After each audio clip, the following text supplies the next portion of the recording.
Greetings and good morning, one and all, and welcome to this August session of In Conversation with. I'm Himla Soodyall, the Executive Officer at the Academy of Science of South Africa. And wow, what a lineup I have for you today. Today, my guest is Christa Kuljian, and I hope I got the pronunciation right. I've known Christa for a while now, and she's going to talk to us on her most recent book, Our Science, Ourselves, How Gender, Race, and Social Movements Shape the Study of Science. And this is an amazing, amazing book because it touches on so many aspects of the integration of how science was shaped between the 1970s to 1990s in the Boston area where Christa was a student. Christa grew up in Boston and pursued a BA in the history of science at Harvard University and subsequently a master's in public affairs from Princeton, the Woodrow Wilson School. And after that, as if one master's was not enough, she did another one in creative writing here at WITS. And when you hear Christa speak, you will see why her passion for her writing comes from her own lived experience. Sometime in the 1980s, she volunteered at the South African Council of Churches in Johannesburg, where she worked as a foreign policy aide for US Senator Edward Kennedy. And during that time, she advocated for the awareness and the legislation against apartheid, and also, had a hand in the comprehensive Anti-Apartheid Act. She then served as the director of the Mott Foundation in South Africa from 1992 to 2003, where she championed organizations working towards legal rights, women's development, community participation, and strengthening of the nonprofit sector. So you would see that ingrained in her DNA are issues that prevail on topics of social justice and equity. And while her book talks about issues in the US, her identity is very steeped in strengthening of these issues right here in South Africa. She's the author of 3 books, Sanctuary in 2013, Darwin's Hunch, Science, Race, and the Search for Human Origins in 2016, and now, of course, this book, Our Science, Ourselves, on studies in the US. So I'll let Christa tell you about the book. So welcome, Christa, and it's such an honor to have you as my guest during the Women's Month celebrations in South Africa. So I believe that we have the right person to talk on the topic that's very much in our psyche during this month. So over to you. And colleagues, for those of you who are online, please use the Q&A box to send any questions, because at the end I will invite you all to come online to share your thoughts and comments and ask questions. So with that, Christa, over to you. Thank you. Thank you so much, Himla. It's an honor to be on your online program, In Conversation With. And so thank you very much for your introduction. And thank you to everyone who's joined us today online. I thought I would start really by telling everyone a little bit about how I came to write this book, Our Science, Ourselves. And in fact, the title itself, I think, is interesting. I don't know if some of you are familiar with the book Our Bodies, Ourselves, but that book came out in 1970. It was produced by the Boston Women's Health Book Collective, and I had a copy in high school in the 1970s. And it was really a revolutionary book around women's health, women's bodies, And so Our Science Ourselves is really a nod to that book and its influence, a nod to the 1970s, the Boston area, the women's movement. And there were some influences in addition to that book. Um, here's uh, my old copy, actually, of Our Bodies, Ourselves. Some of you may recognize it. And the other book in this photo, Women Look at Biology, Looking at Women, was edited by Ruth Hubbard.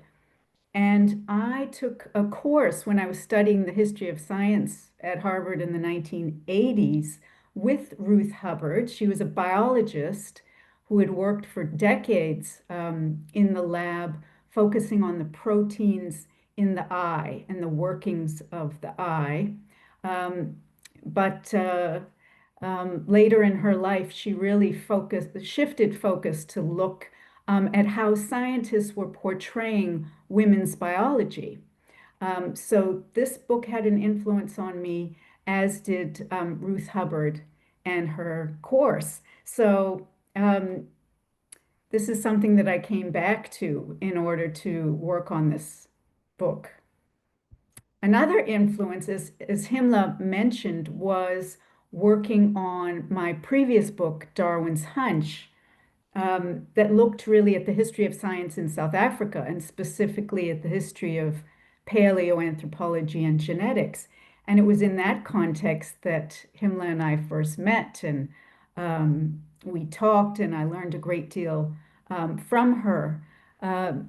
And so this book really focused predominantly on the early 20th century issues around scientific racism and sexism, and how colonial thinking had a influence on the scientific thinking of the time. So when I finished this book and was thinking about what to write about next in the history of science, I returned to thinking about Ruth Hubbard's course, and I actually still had her my course notes and the reading list. And I was interested to return to what had Ruth Hubbard been thinking about in the 70s and 80s. Who had she been networking with? What other women scientists were thinking about their work with a feminist awareness? So I went back to her papers, and that's how this book began. So this is a picture of the six of the seven women who are the focus of this book. And Ruth Hubbard is in the top left-hand corner. Um, None of these women are originally from Boston, but they all came to Boston either to study, to take a position in a lab, to take a job, to network with other scientists. Ruth Hubbard, her family was from Vienna, Austria, and they fled in the late 1930s and ended up in Boston. Rita Arditi in the top center was originally from Argentina. She's a geneticist who studied in Italy and then arrived in Boston in the mid 1960s. Evelyn Fox Keller in the bottom left is a physicist from New York City. And the three of them are the older generation, I would say, in the book. The top right, Evelyn Hammonds, a physicist and later a historian of science, studied at Spelman College in Atlanta and later studied at MIT. So she moved to Boston for that purpose. Anne Fausto Sterling, the bottom middle, also from New York City. Also, she studied at Brown University as a developmental biologist. And in the bottom right, Banu Subramaniam from Chennai in India, originally studied at Duke University. And then she too moved to the Boston area and was influenced by some of the other women in the book. So this network built over time. And these women all over time started to not only look at their role as women scientists and to think about their disciplines, but also to critique and their disciplines in terms of how science, especially biology, was presenting women's biology. This is Nancy Hopkins. She is the seventh scientist in the book, and her life story is somewhat different. In the 70s and 80s, she really was not interested in some of the women's movement or feminist thinking. She really thought that that wasn't an issue for her, and she found it very difficult to have to think about discrimination and her science at the same time. So she very much set that aside. But in the 1990s, there were circumstances that caused her to revisit some of those issues. She found herself down on her hands and knees and measuring her lab space and comparing it to the men in her department and seeing that discrimination was at play for her. And she ended up, along with other colleagues, um, uh, writing the quite famous MIT report on women in science. So these women's lives thread throughout the book as a way of illustrating not only the journey of many women in science, but also the development of a new discipline. As science studies was growing in the 90s, the development of feminist science studies grew as well, and it had many of its roots in the 1970s and 80s. So this is a photo of a young Ruth Hubbard. As I said, she was working in the lab, in George Wald's lab. This is George Wald and Ruth Hubbard in biology in the 1940s, 50s, and 60s.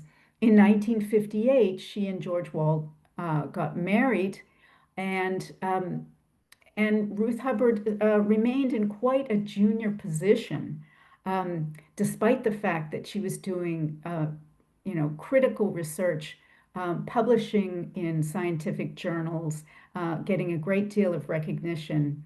But I thought I would read one excerpt from the book to give you a sense of the way the book reads and also to give you a sense of what life was like for Ruth Hubbard in the late 1960s.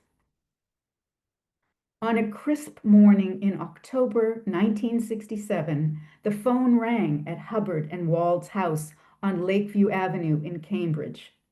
It was for Wald, and when he hung up, he said, "I've won the Nobel Prize." For a moment, the couple was in disbelief. They hadn't been working toward it or expecting it. Their son Elijah had already left for school, but they shared the news with 6-year-old Debbie. "We're going to see the King of Sweden," Debbie told the Boston Globe reporter, who arrived later that day. Wald shared the Nobel Prize for Physiology or Medicine with the Finnish-Swedish scientist Ragnar Granit and Halden Hartline from Rockefeller University in New York.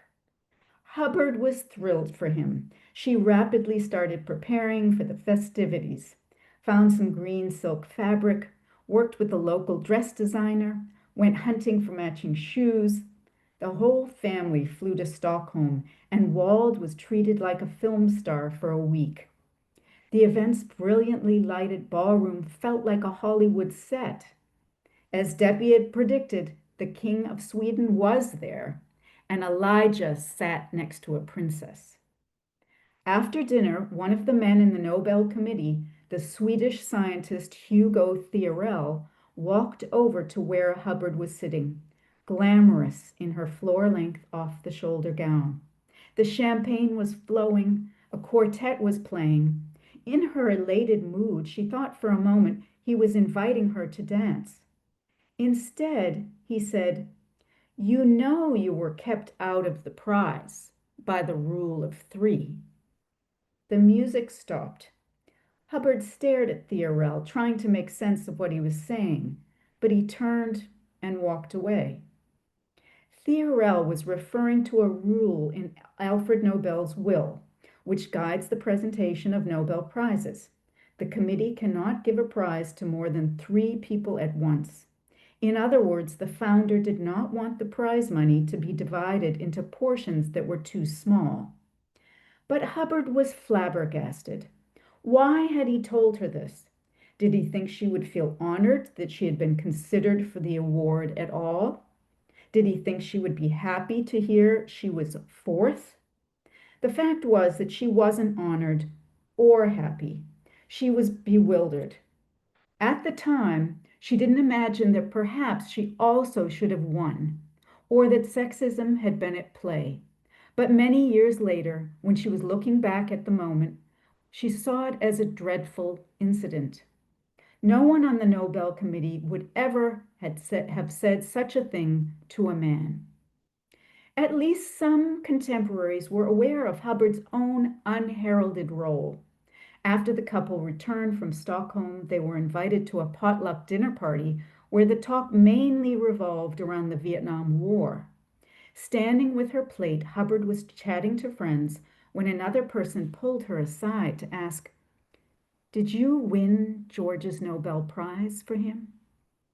Hubbard had certainly played a large part in Wald's success. Yet after he won the Nobel, her reputation as a scientist changed dramatically. From that point onward, her research was seen as his work. Moreover, her record in the literature started to read differently. Slowly, Hubbard began to sense that all of her contributions were being erased. Everything she had ever done was being described as Wald's work. 25 years later, Margaret Rossiter, a historian of science, gave this trend a name, the Matilda effect, and used Ruth Hubbard as an example. As Rossiter was able to show, it was common to subsume a woman scientist's work into the accomplishments of a better-known male colleague. 2 years after Wald's Nobel, Hubbard herself was beginning to notice these discrepancies. And in 1969, her attitude about them was about to change. So this is where we introduce Rita Arditi. So Rita loved her work in the lab. And in fact, she too had not been thinking much about the role of women in science. And it was really uh, concerns about the Vietnam War and concerns about the role of science and militarism and scientific research that was supporting the war that brought a number of scientists together in the Boston area and nationally. And Rita was amongst them. And she started thinking about science and objectivity. And is science as objective or as neutral as she had always been led to believe? And it was in that context that she started to think differently about her own role and the role of women in science. And as a result of that, she led a protest in December 1969. It was at a conference in Boston for the American Association for the Advancement of Science. And Rita and 11 other women brought posters and flyers unannounced, into a special luncheon at this conference for women scientists. And most of the women ignored what they were saying, but there was one woman at the luncheon who paid attention, and that was Ruth Hubbard. So Ruth and Rita, over time, came to know each other. start to become friends, start to write together. But at the same time, at that same conference, and Rita was a part of it, it was the blossoming or the founding of a new organization called Science for the People. And Science for the People was an organization that was looking at the role of science in society and wanting for it to benefit um, uh, working people. And they brought three resolutions to that conference. One was to end, scientific research in support of the war. The second resolution was to stop any science and technology that was supporting the oppression of Black people in the country at the time. And the third resolution was based on Rita's work related to ending discrimination against women in science.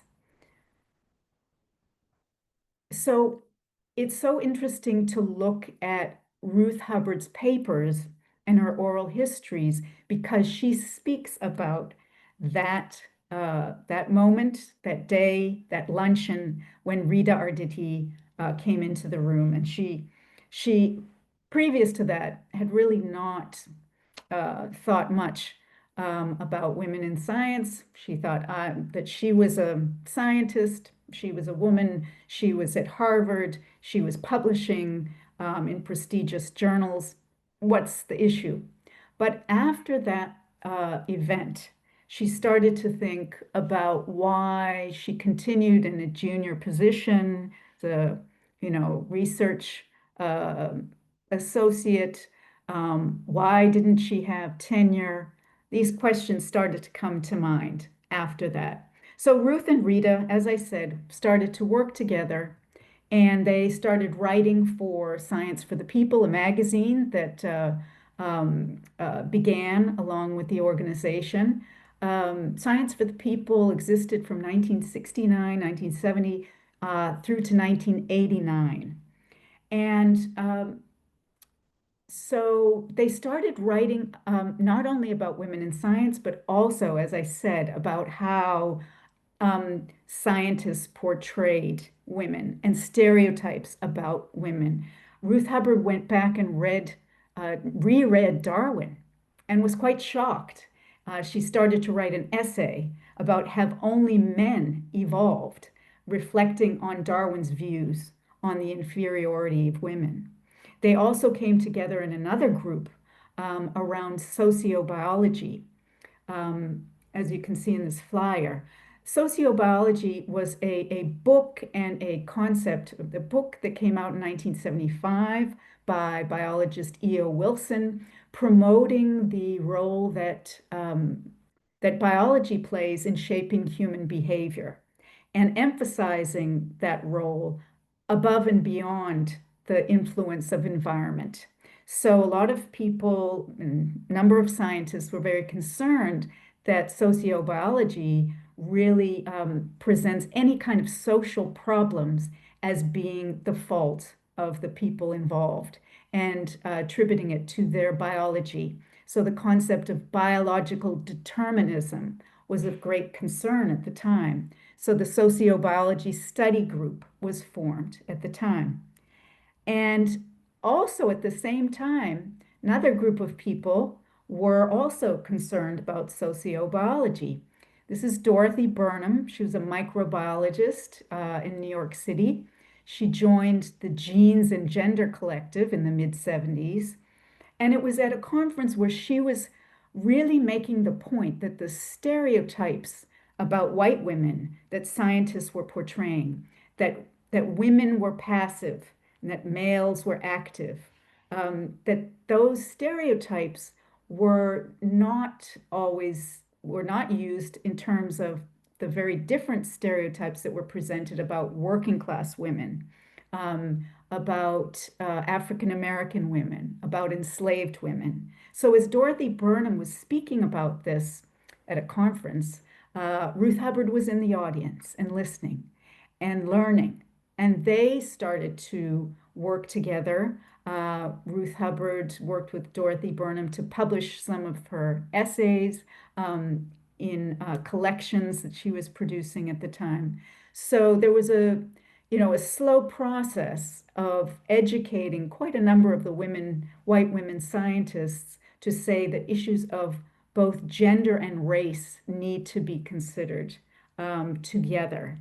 And that was in the 70s, a good decade or more before the concept of intersectionality came into the picture, into the academy.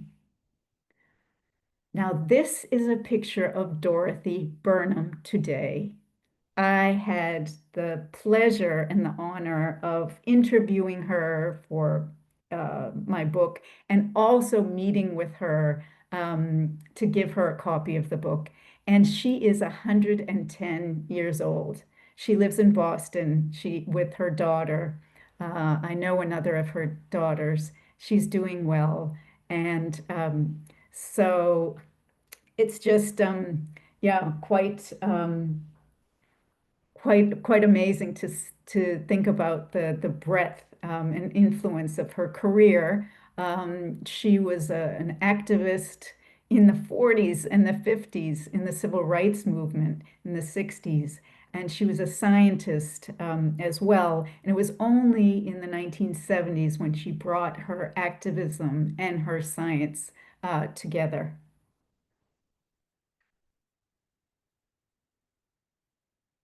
Now, Dorothy Burnham had an impact on Hammonds. Evelyn Hammonds, as I mentioned, studied at Spelman College. She was told repeatedly by her other students and peers that she could not be a woman and a scientist. She was told repeatedly that she could not be a Black woman and a physicist. And she persisted. She went to the library looking for information and found very little. But then, fortunately, in 1976, January, the librarian said, "Aha, I have something for you."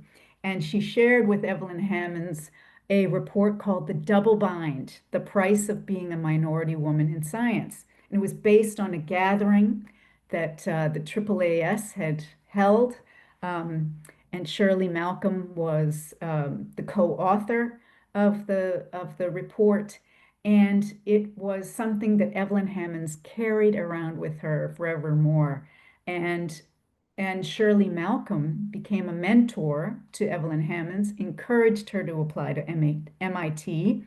Um, she applied, was accepted, and received a scholarship.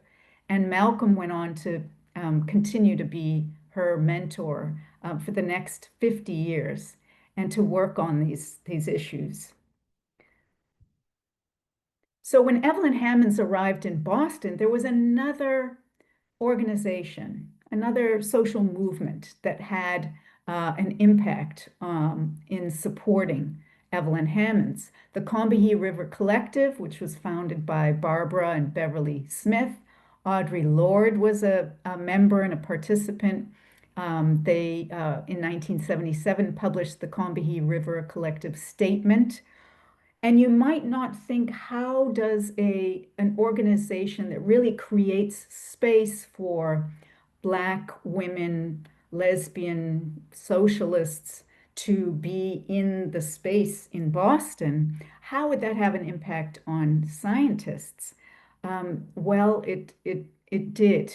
It created a space for Evelyn Hammonds to know that she could not separate the different parts of her identity. She was a Black woman, she was a scientist, and these things all came together in her.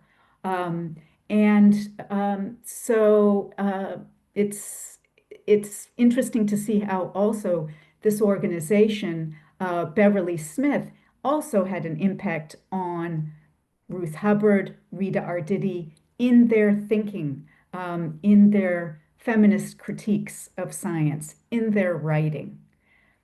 So a lot was happening in Boston. And just to skip forward, because a lot, as we've described, was happening in the 70s, But the book takes things forward in the 1980s, the networking that happened, um, the ways in which women came together in collectives, in groups, in seminars that met over time on women and science and gender and science. And uh, Evelyn Fox Keller, who we haven't talked about that much, she really focused on not issues of how science was portraying gender, but the gender of science. She was saying, why is science portrayed as masculine? That does not sound very scientific. Um, and Banu Subramaniam was looking at these issues, reading these women's work, and thinking, how is this going to impact the doing of science? So the book also explores how not only in biology, reproductive biology, but also cell biology, chemistry, and physics, there are ways in which these feminist critiques engaged with the doing of science and how scientists' language shapes the work that they do. So this last year, have done a series of book talks in the US. And part of the thrill of that is the fact that I was able to do some of those talks with many of the women in the book. I'm sorry, I think that Evelyn Hammonds is blocked out on the right-hand side in our talk together. But you can see that I was at other talks with Banu Subramaniam and Shirley Malcolm, Beverly Smith, and Fausto Sterling. So it has been an opportunity to pay tribute to some of the women in the book and their many contributions. So I feel that this talk and the book is in tribute to their contributions to science in many cases, their disciplines, also contributions to the philosophy of science, feminist science studies, and in our understanding of scientific knowledge and ourselves. So thank you to these women. Thank you, for your being here today, and I look forward to our further conversation. Thank you so much. Thank you very much, Christa, for sharing those insights. You kind of get goosebumps looking at this last slide, knowing that having focused on these seven women, you actually had the privilege of meeting them and sharing your book with them. Just tell us a little bit more about those goosebump moments. What did you ask them, and how did they react to you showing them the book and parts of their lives that you're portraying in the book? Well, I had been working, Ruth Hubbard, Rita Arditi, Evelyn Fox Keller have all passed away. But I was able to, work with their papers, their Yes. adult children, their colleagues. I interviewed Evelyn Fox Keller twice before she died.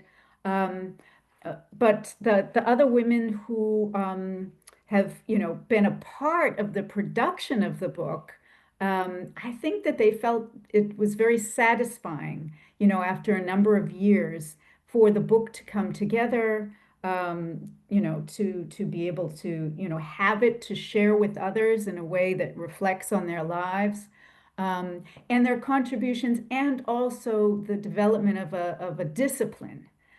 So it's these women's lives, as well as the history of feminist science studies. Yes. And and also the book, I wrote the epilogue to the book. The book ends in the Yes. early 2000s, 2003, 2005.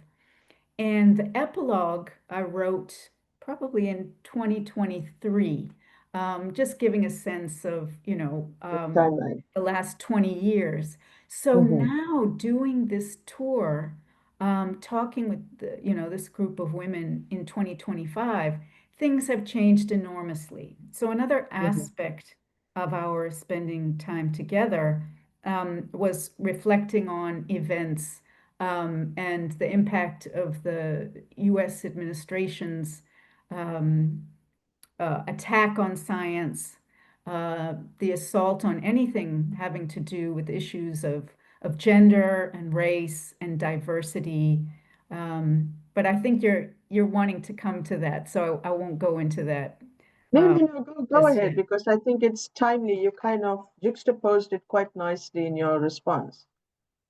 Yes, yes. So in our book talks, some of which were at libraries, some were at colleges and universities, some were at bookstores. We, talk about history and the history of, the 1970s and 80s, and then we would immediately shift into discussion about the present and where Yes, things are at the moment. And so many students and faculty were really feeling very precarious. Where are they headed with their career? Where are they headed in terms of funding?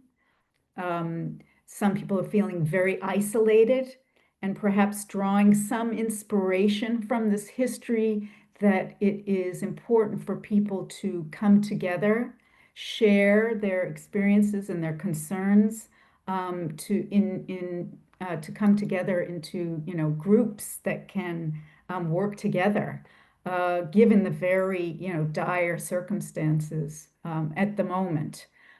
So many people were talking about how the US administration has, you know, um, deleted things from various websites that, talk about, um, uh, you know, engaging with and being aware of issues around bias in medical research, in health research, the Food and Drug Administration.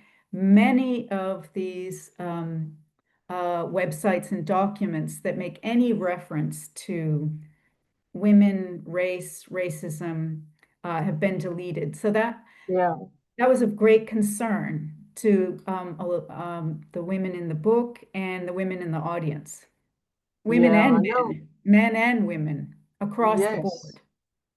It's quite incredible how in your writing there's a very good reflection on policy, politics in the contemporary period and the way in which you expose the narrative of the so-called actors in your book.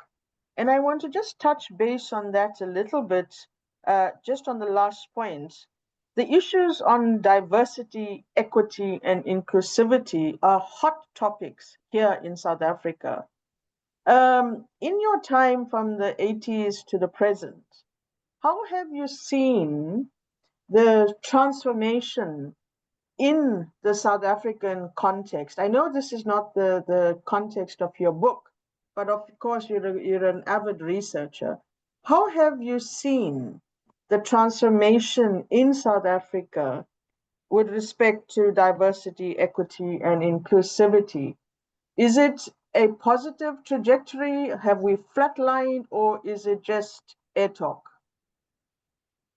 Right, right. Himla, you and I were talking about, what was happening in the 70s and the 80s in South Africa, at the same time that we're talking about, these women in Boston. And of course, it was a completely different context in terms of it being at the height of apartheid and also the height of resistance to apartheid, and how structurally in South Africa, right, there were, barriers of all kinds to women and Black people, men and women, entering universities, the academy, working in labs. I mean, I know of people who, one person who was wanting to study physics in the 1980s and was told by the physics professor, I think, you're in the wrong place. Um, Yeah. so when I started this book, living my life being based in Johannesburg, I had thought perhaps the book might grow to be about international networks and look at Yes. some of the networks in the global south, in South Africa, in India, in Brazil. And Yes. it didn't go in that direction. I felt that that was becoming too large and that I would focus on just one piece of that much bigger puzzle. Yeah.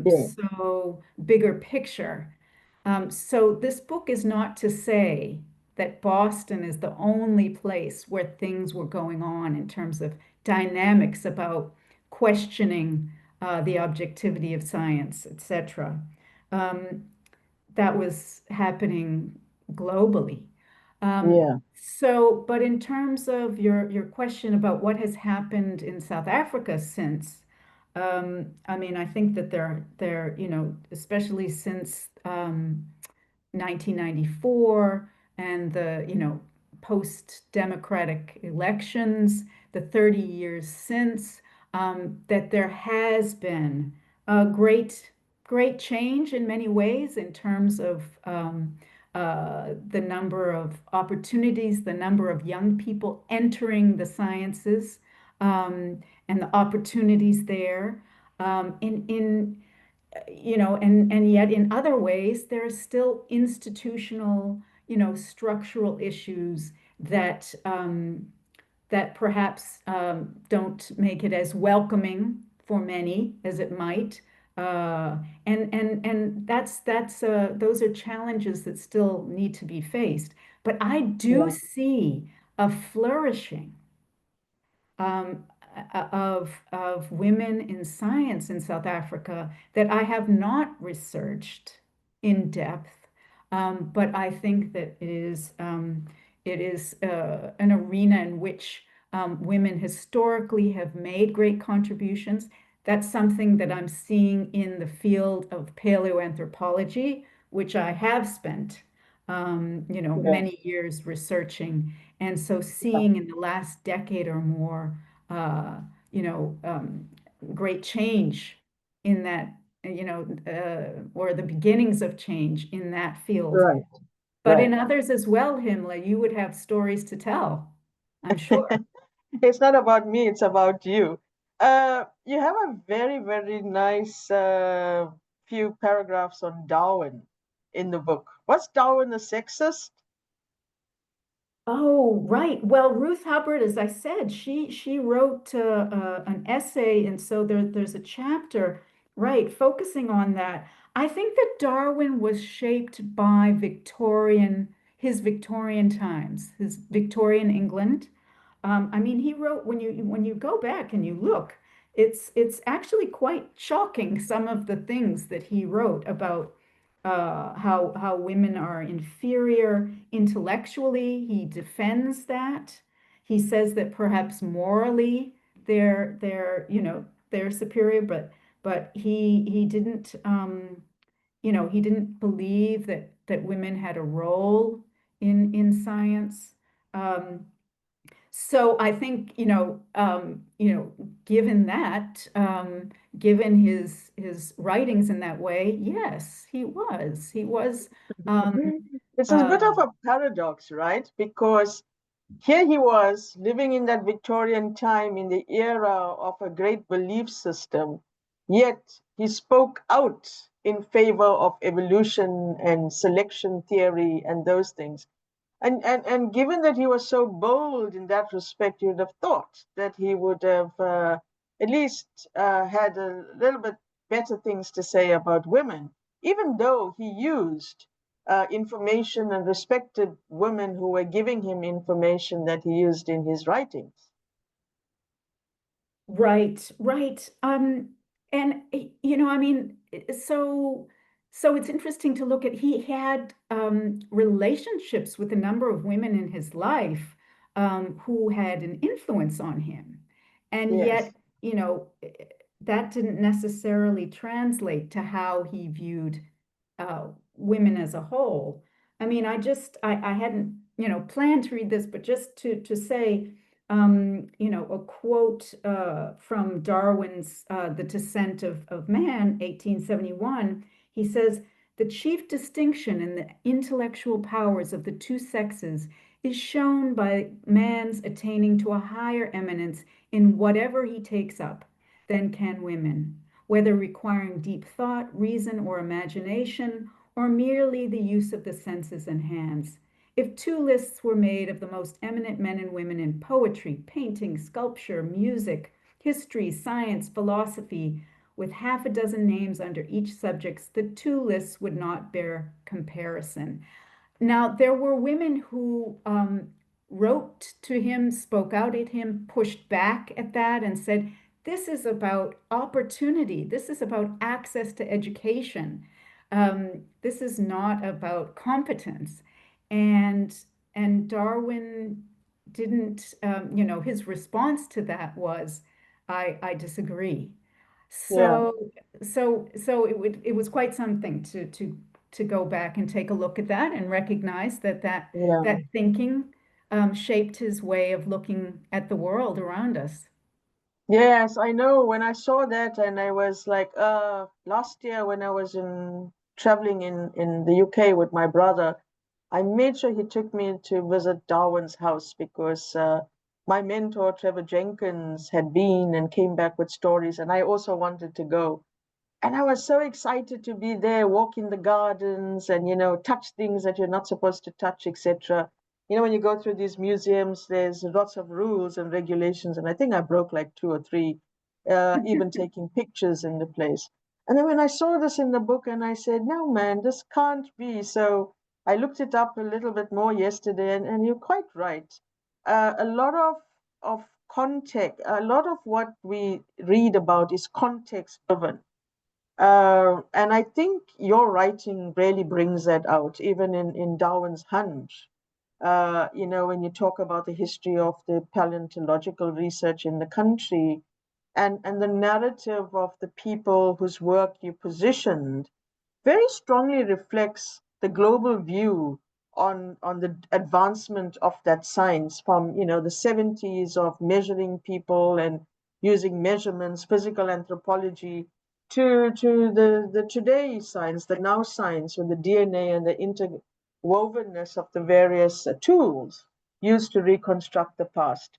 But I don't want to talk about that because the gender issues brought out in your book actually is mirrored in that recent movie Hidden Figures that we all looked up to and enjoyed.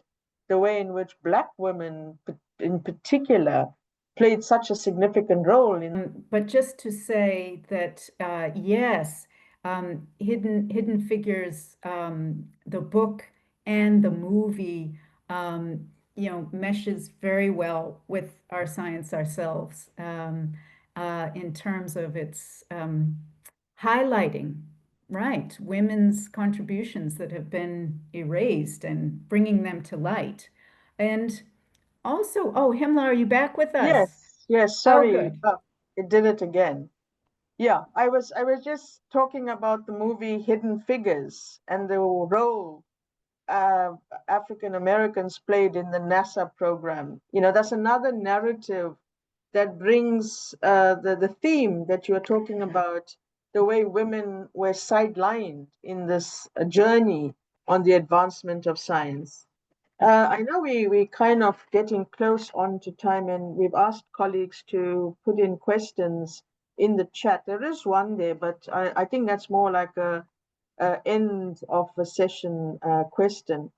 Uh, I just would like to know, in your journey as a scholar, a writer, who's your female role model? Oh, well, I think I have many. Um, because, as I've said, when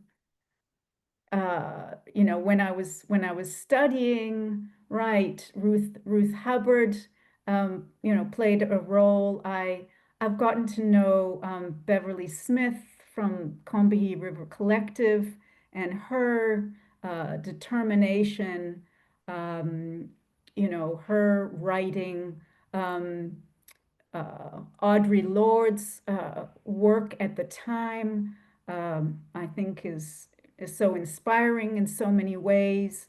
There are so many South African women historically, that have been inspiring to me. In 2010, I had the Ruth First Yes. Fellowship, and Ruth First as an activist, scholar, researcher is inspiring, to me. Um, some women who are currently, working and writing. Sisonke Samang writes memoir and nonfiction and essays, and so as a writer, I'm inspired by her work. Um, yes, so I don't feel that there's one woman, but Okay, no, many. that's, but I'm glad that many people influence you on different topics. There's a question type comment from Tabo and asks, how do you pick the subject for each book? Right, right. Well, I think um, that I've had three book length projects. And the first one, Sanctuary, was about downtown Johannesburg. And it was at a time where I was wanting to write about um, social development issues and the events of 2008 and the xenophobic violence. And my reading the newspapers shaped my choice of that Right, topic and pursuing that. And it was after that book was published that I had the confidence and the sense that I could write and publish another book. And I had for a long time been thinking about, my having studied the history of science, my interest in the cradle of humankind, the Sterkfontein caves. Could I, return to that topic and look at how the social and political context shaped, that science and that history. So I began to explore and decided that there was, enough to explore for a book there. I think it's a combination of, in all three books, of current events and issues in yes, society and my historic interests and what shapes me, where yes, I come from and how I view the world. yeah, So in each case, it's both. It's my interests and where I come from, how I view the world, and then what's happening around me in the yeah, news. Um, and that definitely had both of those played a role in thinking through the topic focus for our yeah, science ourselves. yeah. There's another question. Do you think that South African science has moved beyond its colonial and apartheid legacies? I think in some ways yes, and in some ways no. I think it's more Yeah, complicated. Um, I think that there are all kinds of ways in which, yes, science is moving forward. I am definitely, although my books critique science, I am very pro science, yes, and excited about the role it plays in society and the contributions it makes.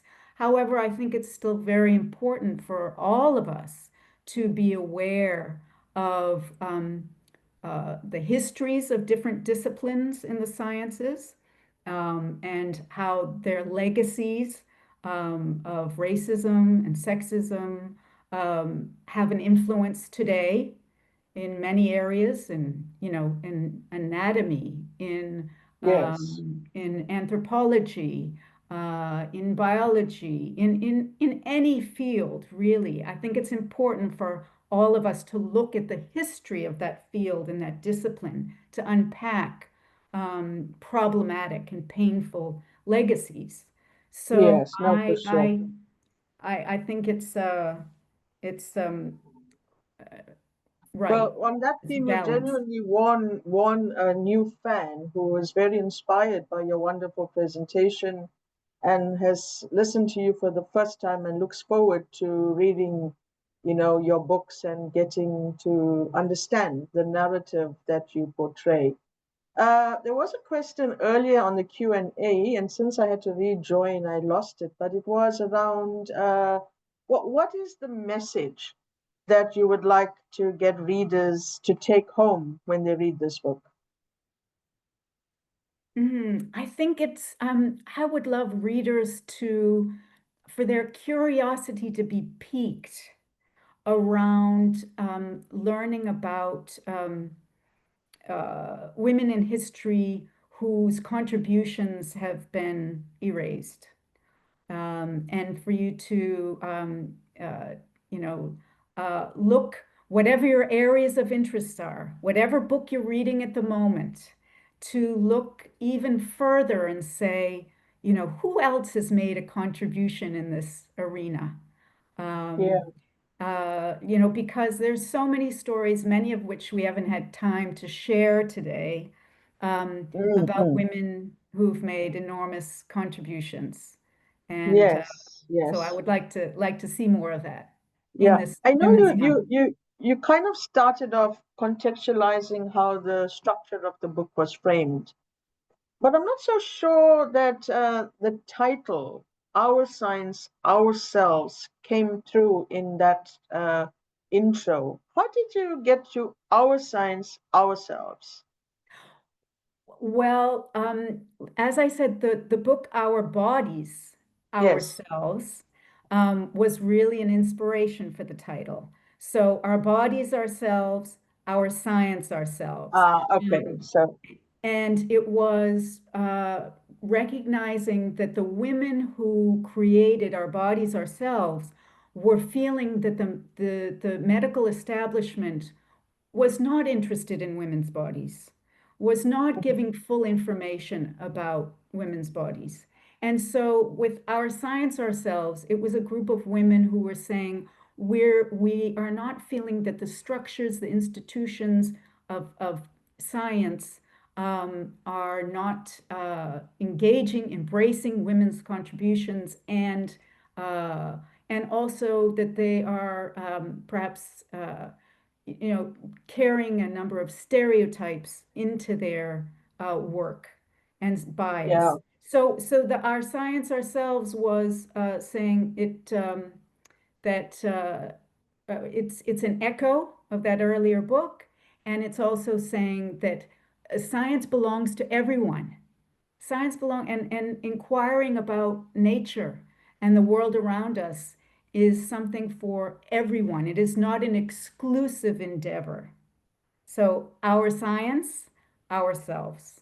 Okay, okay. Well, the general feeling from the comments, etc., coming through that was a great thank you to the presentation and discussion and sharing information about the people you portrayed during the present during the in writing the book and during the presentation, and for also the information on Darwin. That was quite interesting. Professor Linda Richter, our council member, was online and she seems to have left. I thought I would have given her an opportunity to say a few parting shots in celebration of Women's Month. So, but anyway, it wasn't planned. I'm a very impromptu sort of person. But I just want to take this opportunity, firstly, of thanking everybody who's been in the audience, and to you, Krista, for coming to the party. And I remember calling you while you were still on your visit with family in Boston. But even with the time difference and your other responsibilities, you took the time to chat to me. We had lunch a couple of weeks ago, and that was good. also with Hester. It's just like such a triad of bringing together these intellectual thinkers, to have a conversation, even though we were focusing on Indian food at the time, but still it gave us an opportunity to chew the spice, so to speak.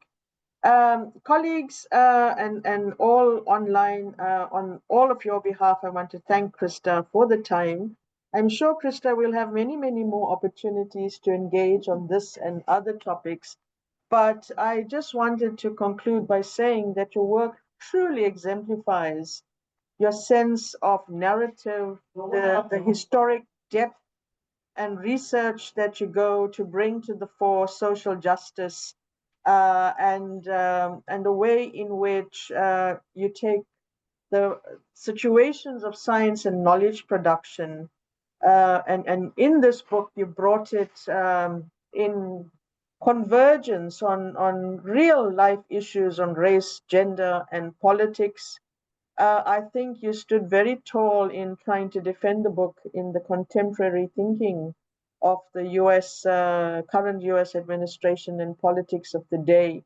But given your passion for making truth powerful, you've done it in sharing, the life and times of the 7 people featured in the book.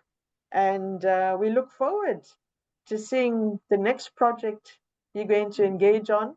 And hopefully, we have more opportunities to engage, not just on the book, but just bringing together various disciplines of science.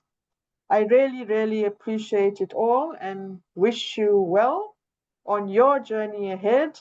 And to all who have been in the audience as participants, happy Women's Month. Whether you're a male or female, there are always women in your life that you share memorable occasions and life with. So let's take time out of our busy schedules to appreciate this driving force of women power. I know you showed the slide of the sperm and the egg. That was very, very instructive, knowing that that little powerful structure in the cell, the mitochondria, has been the love of my life. And so, colleagues, on all of our behalf, and especially from the Academy, we want to thank Christa for this exotic journey into your world of narrative and the journey of women in science in the US. And you did share with us many, many parallels with the South African situation. And I want to say thank you, and thank you to my colleagues at the Secretariat for helping me host this. And apologies from a few people who couldn't be here because of other commitments. So, with that, thank you all. Have a great day going forward, and hopefully, our paths cross at some point where we have more opportunities to celebrate science and the role in which not just women, but everyone plays in advancing evidence based science in the service of society, which is the mantra of ASSAf. So thank you all. Have a great day forward. Bye for now. Thank you so much, Himla. Thank you to the Academy, ASSAf. Thanks so much. Thank you. Thank you.